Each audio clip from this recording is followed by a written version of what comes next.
एक ऋषि था,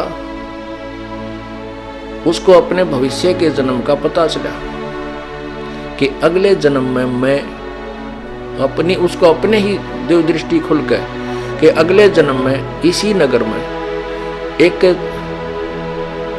व्यक्ति के घर जो सूर है, सूरी है, उस सूरी के घर के पेट गर्भ से मेरा जन्म होगा और उस सूरी के माथे पर गांठ है अच्छी मोटी और उसके ही गर्भ से मेरी मृत्यु के बाद उसके गर्भ से जन्म होगा और मेरे सिर के ऊपर एक बहुत काला सा मोटा एक अलग से निशान होगा।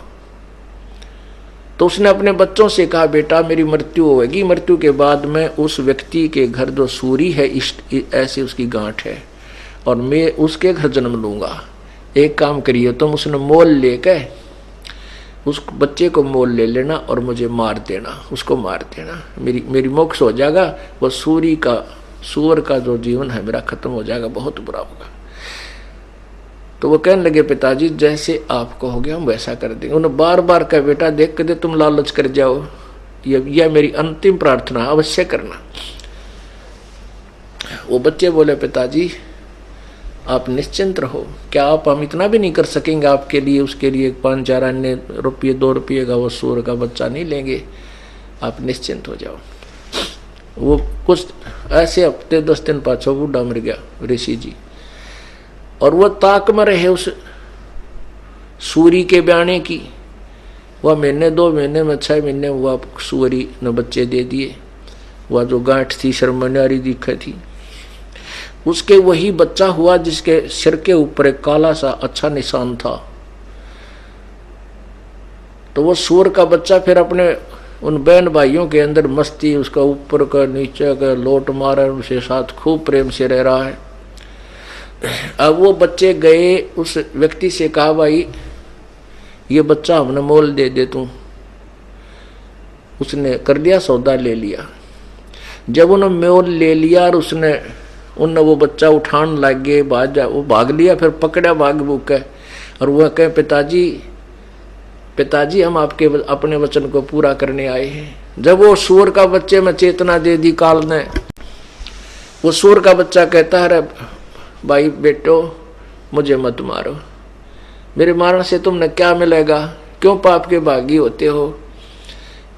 तो कहने लगे, पिताजी आपने तो कहा था भाई इसको मोल लेकर के मुझे मार देना। ने बोला, भाई मुझे मत मारो, मुझे मत मारो, मेरा दिल लग रहा है मेरे भाई बहनों में, यहाँ पर मैं ठाठ से रह रहा हूँ, मुझे कोई तकलीफ नहीं, मत मारो मत। उन्होंने छोड़ दिया, भाई मत मारो, क्यों मारा, जो पाप तो वैसे पाप ही है। तो ये समस्या है इस काल की। जब एक सुअरी के बच्चे के जन्म में वहां उस अपने परिवार में इतना व्यस्त हो गया, इतना खुशी मना रहा है, और स्वर्ग में जाए पास देवता कदे भी इस बात को हृदय से नहीं कहेंगे, ऊपर से कह भी दें भाई मानुष जन्म इबका हो गया, तो हम जो है ना वो भक्ति या नहीं करें, मोक्षशाली करेंगे, तत्वदर्शी संत ढूंढेंगे, यान दे फिर अंडी पाक जाए, अपनी अपनी डफली अपने अपने राह, क्यों काल की बहुत भयंकर मार है। तो ये वहां पर हृदय में कसक के भगवान ये तो गलत स्थान पर आगे तड़फेगा, वो एक आध ही होता है।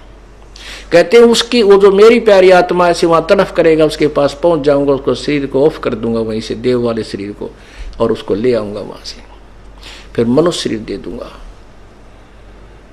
अब देखो वो परमात्मा तो हमारे लिए इतने खाड़े भरन लाग रहा, और हम कति बालक की तरह उसकी तरफ परवाह नहीं कर रहे। तो पुण्यात्माओं ये बातें कहन सुन की नहीं, ये कर पाड़न की है। ये सुनकर आनंदित होने तक सीमित नहीं रखना, इनके ऊपर स्टेप बाय स्टेप आपने कदम रखने हैं।